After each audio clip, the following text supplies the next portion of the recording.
അപ്പോൾ അവൻ്റെ സ്നേഹിതൻ അകത്തുനിന്നും മറുപടി പറയുന്നു, എന്നെ ഉപദ്രവിക്കരുത്, കതകടച്ചു കഴിഞ്ഞു, എൻ്റെ കുഞ്ഞുങ്ങളും എൻ്റെ കൂടെ കിടക്കയിലാണ്, എഴുന്നേറ്റ് നിനക്കൊന്നും തരുവാൻ സാധിക്കുകയില്ല.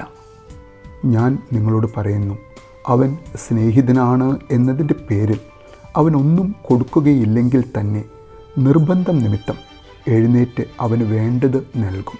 പരിശുദ്ധ തൃത്വൈക ദൈവത്തിന് സ്തുതി. യേശു പ്രാർത്ഥനയുടെ ശക്തി ഒരു ഉപമയിലൂടെ നമുക്ക് മനസ്സിലാക്കി തരുന്ന ഒരു തിരുവചനം.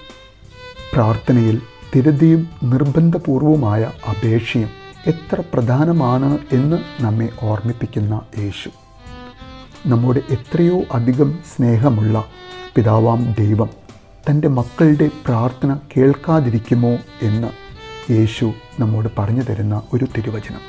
നമ്മുടെ ആവശ്യങ്ങൾ നാം പറയാതെ തന്നെ അറിയുന്ന ദൈവത്തിൻ്റെ നമ്മുടെ ജീവിതത്തിലുള്ള അവൻ്റെ സമയത്തിലുള്ള ഇടപെടലുകൾക്കായി നമുക്ക് കാത്തിരിക്കാം. നല്ലൊരു ദിവസം നേരുന്നു.